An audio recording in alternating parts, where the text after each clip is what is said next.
अपनी मखमली आवाज से करोड़ों दिलों पर राज करने वाले मेरे घर राम कब आएंगे जैसे भजनों से हर घर को भक्ति में बनाने वाले गायक जुबीन नौटियाल एक बड़ी कानूनी जंग जीत चुके हैं। क्या आप जानते हैं कि जिस आवाज को आप श्रद्धा और प्रेम से सुनते हैं उसे तकनीक के जरिए चुराया जा रहा है।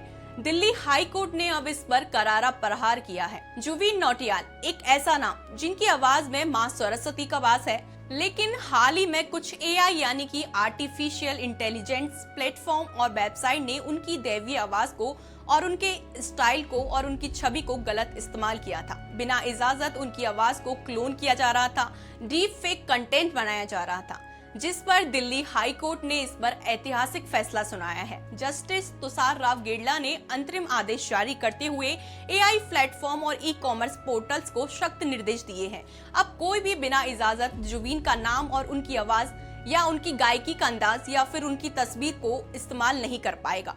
कोर्ट ने साफ कहा है कि किसी कलाकार की पर्सनैलिटी राइट की रक्षा करना अनिवार्य रहेगा।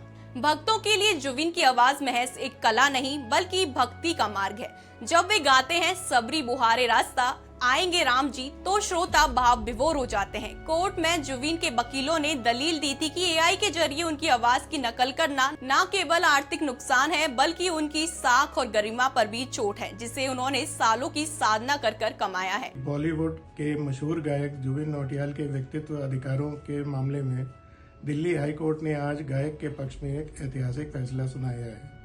हमारी लॉ फर्म विद्यार्थी एंड एसोसिएट्स की टीम ने न्यायालय की क्षेत्रीय अधिकार को लेकर उठाई गई क्वेरीज को अपनी दलीलों के माध्यम से सफलतापूर्वक संतुष्ट किया। इससे इस प्रकार के प्रमुख हस्तियों के अन्य मामलों में क्षेत्रीय अधिकार क्षेत्र का मुद्दा फिलहाल हल हो गया है।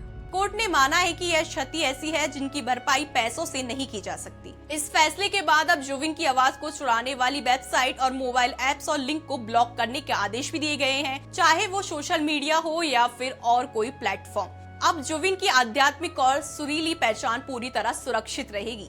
यह चीज सिर्फ जुबीन की नहीं बल्कि हर उस कलाकार की है जिसकी कला को तकनीकी की आड़ में धूमिल करने की कोशिश की जा रही है। जुबीन ने दिखा दिया है कि कला साधना है और इस साधना की पवित्रता से खिलवाड़ कानून बर्दाश्त नहीं करेगा। आपकी इस विषय में क्या राय है, कमेंट में हमें जरूर बताएं और बताएं कि एआई के इस दौर में कलाकारों की आवाज सुरक्षित करना कितना जरूरी है। और ऐसी ही खबरों के लिए देखते रहें श्री दिशा भक्ति।